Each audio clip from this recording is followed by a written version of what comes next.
Hello friends, good morning. Be brave and be positive. இன்றைக்கி ரொம்ப ஒரு இம்பார்ட்டண்ட்டான வீடியோ தான் உங்கள் கூட நான் ஷேர் பண்ணிக்கணும்.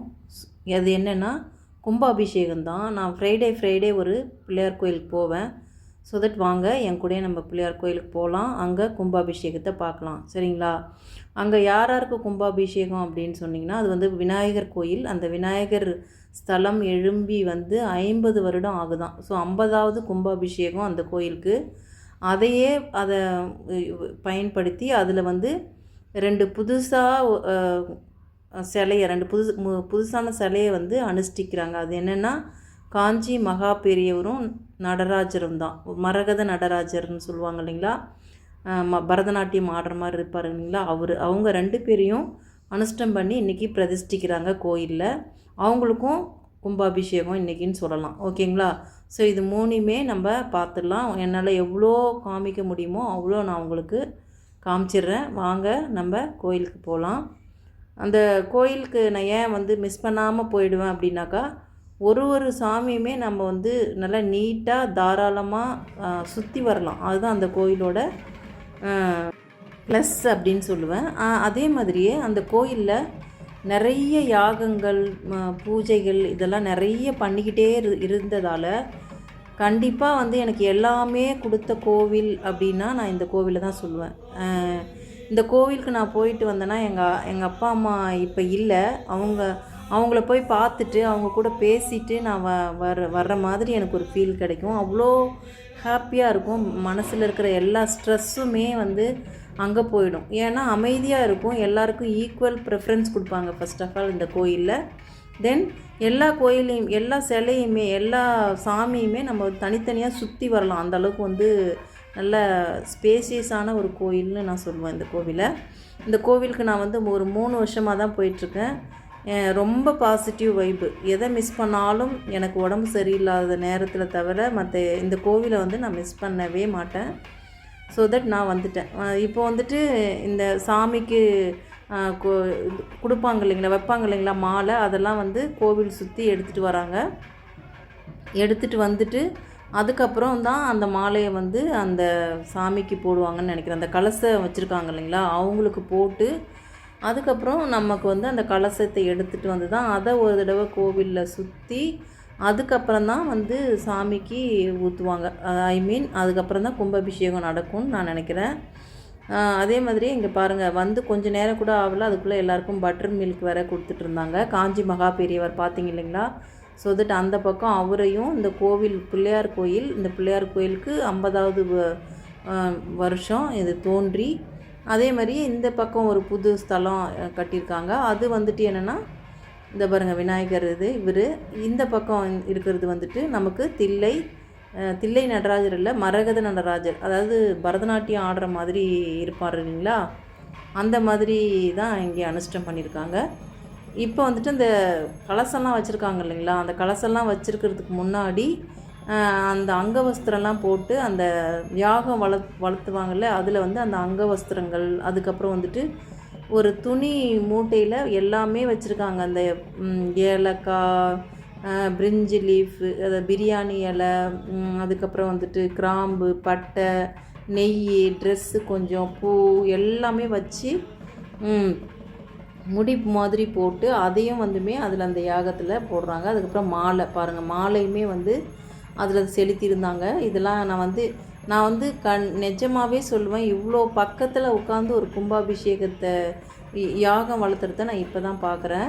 இதுக்கு முன்னாடிலாம் சும்மா தண்ணி இதை மட்டும் தான் நம்ம மேலே படும், அதுக்கு மட்டும்தான் நமக்கு இடம் இருக்கும். இப்போ இந்த அளவுக்கு இவ்வளோ பக்கத்தில் நான் பார்க்குறது ரொம்ப ஹாப்பி. என் பையனையும் நான் கூப்பிட்டு போயிருந்தேன். அவனுக்கு இன்றைக்கி பர்த்டே. அதனால் அவனுக்கு இன்றைய நாளில் அவனை கூட்டிகிட்டு போய் இதெல்லாம் பார்க்க வச்சது எனக்கு பயங்கர ஹாப்பி.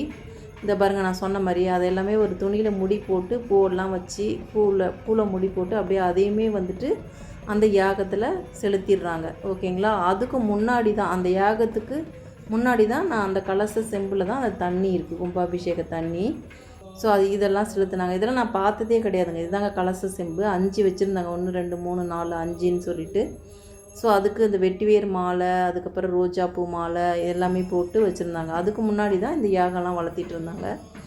இப்போ அந்த அங்கவஸ்திரம், அந்த பட்டை, லவங்கம், அந்த ஸ்பைசஸ்லாம் போட்டதுக்கப்புறம் இதுக்கு வந்துட்டு இந்த பூவிலேயே வந்து அபிஷேகம் பண்ணுறது, அதுக்கப்புறம் கற்பூர ஆராதனை எல்லாமே காமிச்சு, அதுக்கப்புறம் இதை கொண்டு கோயில் சுற்றி இந்த இதில் இருக்கிற கலசத்தை எல்லாம் எடுத்து 5 பேர்கிட்ட கொடுக்குறாங்க. அந்த 5 பேரும் கோவிலை சுற்றி வந்து அதுக்கப்புறம் இவங்க 2 பேருக்கும், நடராஜருக்கும் காஞ்சி மகாபெரிவுக்கும் தண்ணி ஊற்றப்படுது, கும்பாபிஷேக தண்ணி.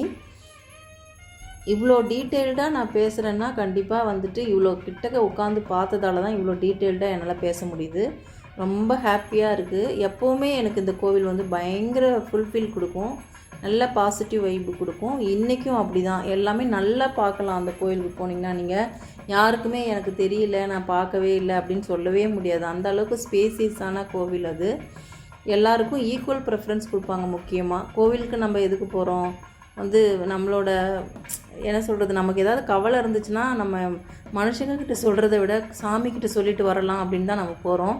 அங்கேயும் நமக்கு வந்து மனசு சரியில்லை அப்படின்னு மனசு சரியில்லாத மாதிரி ஏதாவது சங்கடங்கள் ஏற்பட்டால் அவங்களுக்கு எப்படி இருக்கும். ஆனால் அந்த மாதிரி இந்த கோவிலில் இல்லவே இல்லைங்க. சூப்பராக எல்லாருக்கும் ஈக்குவல் ப்ரிஃபரன்ஸ். எல்லாம் நல்லா பொறுமையாக சாமி எல்லா சாமியும் சுற்றி வரலாம். ஏதாவது ஒரு விசேஷம்னா எல்லோரும் நல்லாவே பார்க்கலாம். அந்தளவுக்கு ஸ்பேசியஸாக அழகாக பண்ணுவாங்க. அதனால தான் இந்த கோவிலை வந்து நான் மிஸ் பண்ணவே மாட்டேன் கண்டிப்பாக. ஸோ தட் இப்போ கற்பூர ஆராதனை காமிச்சிட்டு அதை எடுத்துகிட்டு போகிறாங்க. இப்போ வந்துட்டு நான் வந்துட்டு உங்களுக்கு என்ன சொல்ல போகிறேன்னாக்கா, இப்போ இந்த மரகத நடராஜர்னு ஏன் அவருக்கு பேருன்னா, அந்த பரதநாட்டியம் ஆடுற கோலத்தில் நடராஜர் இருந்தால் அவருக்கு வந்து மரகத நடராஜர் அப்படின்னு சொல்லிட்டு பேராமா. இவரை பற்றி நான் கொஞ்சம் ஷேர் பண்ணுறேன் உங்களுக்கு. இதை அப்படியே நீங்கள் பார்த்துக்கிட்டே இந்த ஸ்டோரியை கேளுங்க. ஏதோ கொஞ்சம் தான்.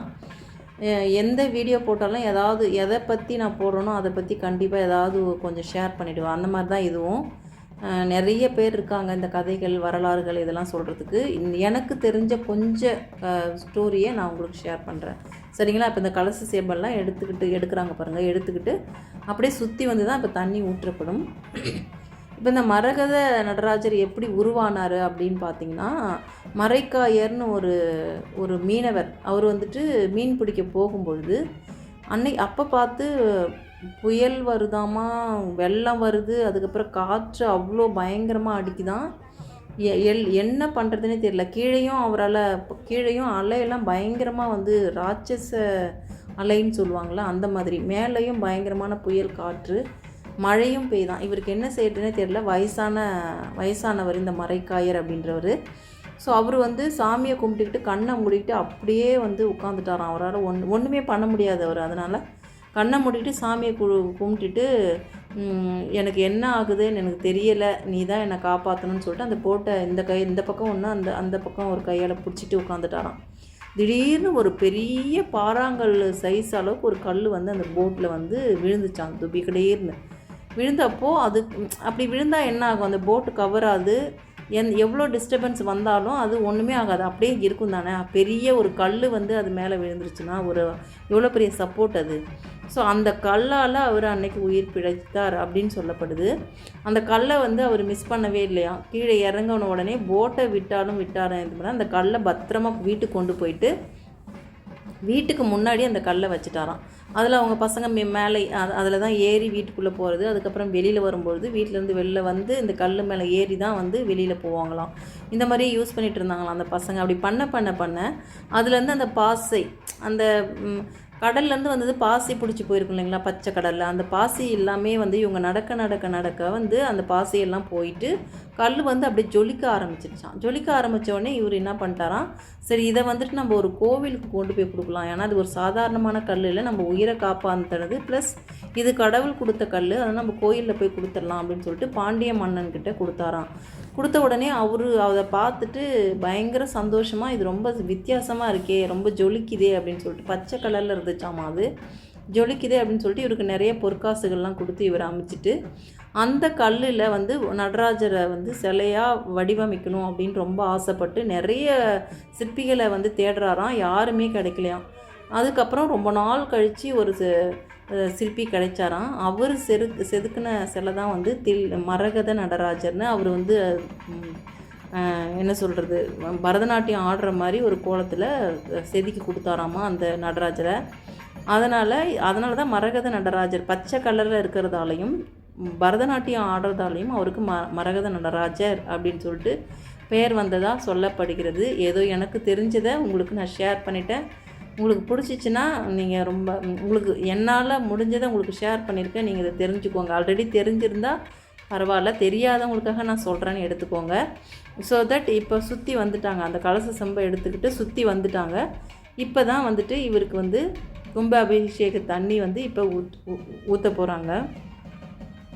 அதுக்கப்புறம் வந்துட்டு இப்போ பாருங்கள், இதோ பாருங்கள், இதோ கலச செம்பு எடுத்தாச்சிங்களா. இப்போ இந்த தண்ணி ஊற்றும்போது அந்த மேலேருந்து அப்படியே இவருக்கு அப்படியே அபிஷேகம் அந்த தண்ணியாலேயே அபிஷேகம் பண்ணுற மாதிரி அவ்வளோ ஒரு அழகாக இருந்துச்சு. அது பாருங்களேன், மேலேருந்து கீழே நான் காமிக்கிறேன். இப்போ ஊற்றின உடனே அவ்வளோ ஒரு அழகாக இருந்துச்சுங்க. இவ்வளோ கிட்டக்க இருந்து நான் பார்க்கவே இல்லை இது வரைக்கும்.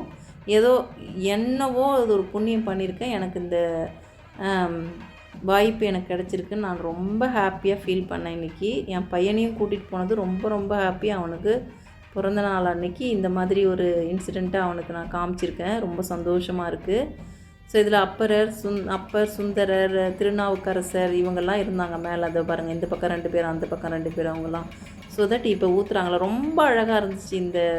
இது வந்து இவ்வளோ டிவியில் பார்த்துருப்பேன் நான். இவ்வளோக்கு நியரஸ்ட்டாக நான் உட்காந்து பார்த்ததே இல்லைங்க. பாருங்கள், அழகாக ஊற்றுறாங்க. அழகாக நடராஜருக்கு பாருங்கள், சூப்பராக வருதுங்களா. இதே மாதிரி தான் காஞ்சி பெரியவருக்கும் அடுத்தது பண்ணுவாங்க. பயங்கர ஹாப்பி ஆகிடுச்சு. அங்கே இருந்தவங்க எல்லாரும் ஃபேஸ்லேயுமே அவங்களையும் அறியாமல் வந்து சந்தோஷம். எல்லாருமே அப்படியே சிரிச்சுக்கிட்டே இதை பார்த்துட்டு இருந்தாங்க. ரொம்ப சந்தோஷமாக இருந்துச்சு எனக்கு. ஸோ இவருக்கு முடித்த உடனே அந்த பக்கமாக இவருக்கு அப்படியே நேர் எதிர்க்க காஞ்சி மகா பெரியவர் இருக்கார். அவருக்கும் இதே மாதிரியே பண்ணாங்க. அதையும் நான் வந்துட்டு உங்களுக்கு காமிக்கிறேன். ரொம்ப ஹாப்பியாக இருந்தது எனக்கு. ஸோ பார்க்கலாம் வாங்க. ஸோ இதை முடித்த உடனே அதை பார்க்கலாம். காஞ்சி மகா பெரியவா அவரை பற்றி எனக்கு என்ன தெரியும்? அவரை பற்றி அவ்வளோவா எனக்கு ஒன்றும் தெரியாது. வாழும் தெய்வங்களில் ஒருத்தர் அப்படின்னு தானே சொல்கிறாங்க அவரை. வாழ்ந்த தெய்வம், அதாவது வாழ்ந்துக்கிட்டே இருந்து அப்படியே சமாதியானவர் தானே, அதனால் வாழும் தெய்வம் அப்படின்னு சொல்கிறாங்க. அவர்கிட்ட வந்து அவர் என்ன சொல்லுவார் அப்படின்னு சொன்னாக்கா, கஷ்டம் கஷ்டம் கஷ்டம் நம்ம சொல்லிக்கிட்டே இருக்கக்கூடாது. அப்படி சொன்னால் அந்த கஷ்டம் அப்படின்ற வார்த்தைக்கே ரொம்ப சந்தோஷம் குஜாலம் அடைஞ்சு நம்ம தலைமையில ஏறி உட்காந்துக்கிட்டு நமக்கு கஷ்டத்தை நிறைய கொடுத்து நம்மளை ஆட்டி படைக்குமா. எவ்வளோ கஷ்டம் இருந்தாலும் அதை வெளியிலே சொல்லக்கூடாது. அதை நம்மளோட புன்னகையாலேயே வந்து சரி பண்ண பார்க்கணும் அப்படின்னு சொல்லிட்டு அவர் சொல்லுவாராம். அது வந்து எனக்கு ரொம்ப ரொம்ப பிடிச்சிது. அதை நான் ஃபாலோ பண்ணவே ஆரம்பிச்சிட்டேன்னு சொன்னால் நீங்கள் நம்புவீங்களா? எல்லாருக்கும் கஷ்டம் இருக்கும் தான், அதை வெளியிலேயே நான் காமிச்சிக்க மாட்டேன். மீன்வைல் இவங்கெல்லாம் வந்து இந்த வாத்தியம் சூப்பராக வாசித்தாங்க, எனக்கு ரொம்ப பிடிச்சிது. அதனால் வந்துட்டு இதை வந்துட்டு உங்களுக்கு காமிக்கலாம் அப்படின்னு சொல்லிட்டு. தேங்க்யூ ஃபார் வாட்சிங். இந்த வீடியோ பிடிச்சிருந்தா like, share, comment and subscribe.